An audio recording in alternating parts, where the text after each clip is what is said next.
I'm not here to sell you a utopia. I'm here to tell you the truth. And the truth is, we've already built the dystopia. We're living in it. A society engineered not to thrive, but to endure. Just barely. A world where suffering is profitable and security is manufactured just enough to keep you docile. But I'm not interested in managing the misery. I'm interested in ending it. And the way we do that isn't some vague ideological dream. It's infrastructure, tangible, measurable, dirt and steel infrastructure. We spend nearly $1 trillion every year on what we call defense. But let's be honest about what that is. That's not defense. That's maintenance of empire. It's bombs we hope we never use. It's planes that cost more than entire cities. It's weapons that create enemies just by existing. Now, imagine this. Imagine that dollar, just one of them, not spent on a missile, but on a home. Imagine that $1 trillion not going to surveillance contracts or outsourced private armies, but to the bones of a new civilization. Clean water, local power, regenerative food systems, walkable cities that breathe. What I'm about to describe isn't science fiction. It's not even futuristic.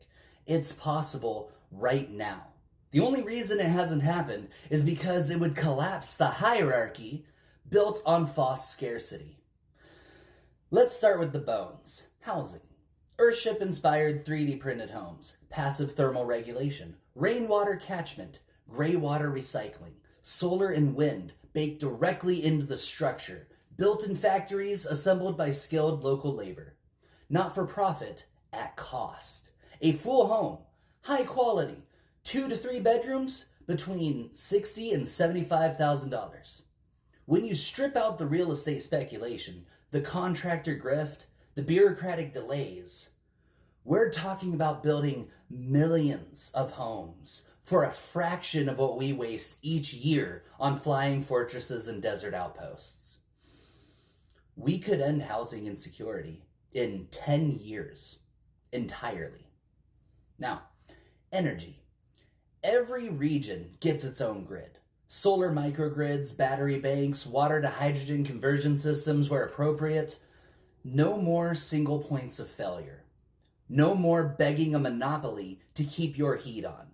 The current real-world cost to convert every American city and township to energy independence? Around $1.2 trillion over 10 years. That's $120 billion per year. We could do it for less if we started producing panels and batteries domestically at cost, not shareholder markup. Water comes next. Aquifer protection, rain harvesting, smart reuse, atmospheric capture in dry regions. The technology exists. It's mature. It's cheap.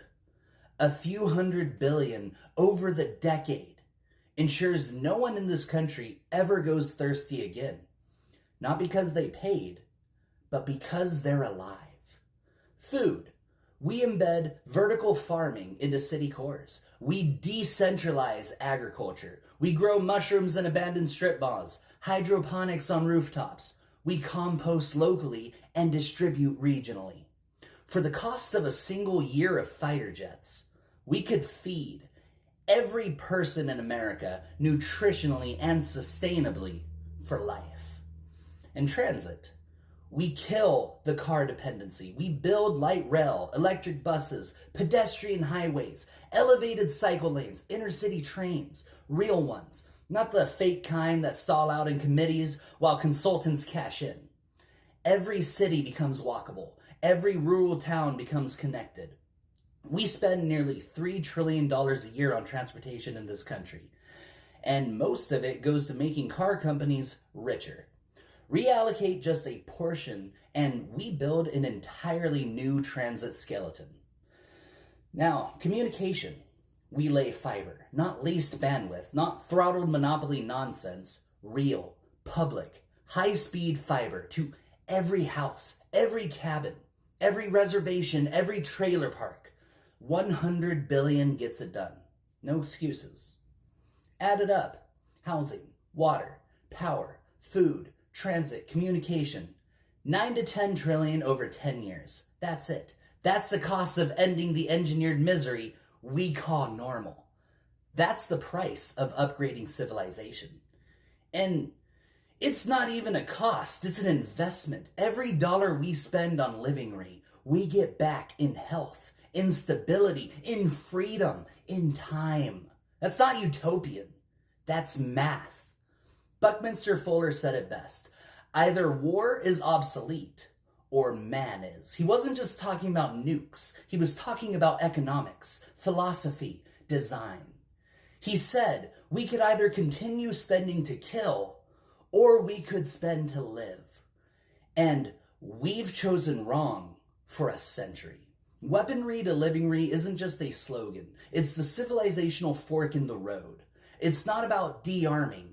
It's about rearming. But this time, arming humanity with food, shelter, energy, dignity. What Fresco knew, what Fuller knew, what we now have to know is that this isn't a question of feasibility. It's a question of will. We are no longer a civilization that can claim ignorance. If we choose bombs over homes, that is not strategy. It's suicide. But if we choose differently, if we build with intention, if we design with Enlightenment values as our foundation, we don't just survive, we become. This is the moment. We either entrench the empire or we lay the scaffolding for the civilization of the mantle of responsibility. And the first brick is simple. Weaponry to Livingry. The tools are here. The time is now. Let's build the world we were denied.